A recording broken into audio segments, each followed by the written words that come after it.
Before Bruce Lee made his mark, traditional martial arts like Kung Fu, Karate, and Taekwondo were rigid in structure.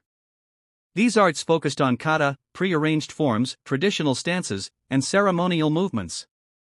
While beautiful and culturally rich, many of these techniques were designed for discipline, tradition, or aesthetics rather than real-world efficiency.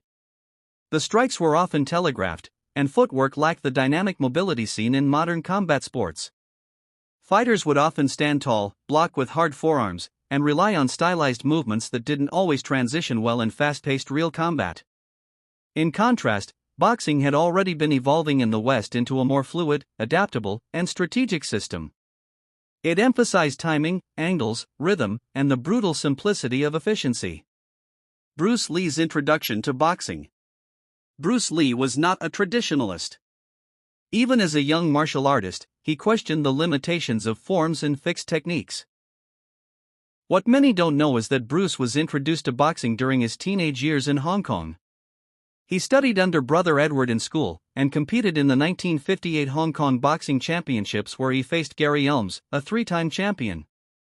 Bruce defeated him using a fusion of Wing Chun and fast boxing punches.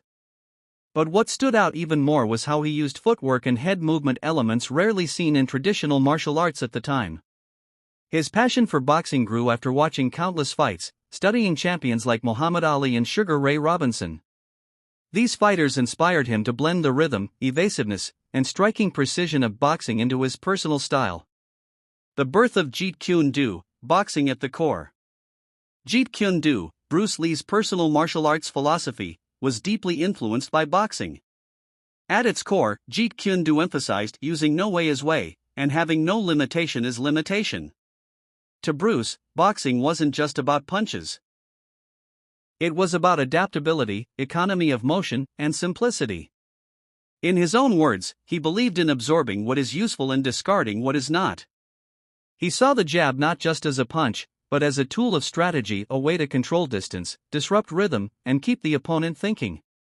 He admired how boxers moved in and out of range fluidly, how they used angles to create openings, and how their conditioning and footwork made them superior in close-quarter exchanges. Footwork like a boxer, the game changer. One of the most revolutionary aspects Bruce Lee adopted from boxing was footwork.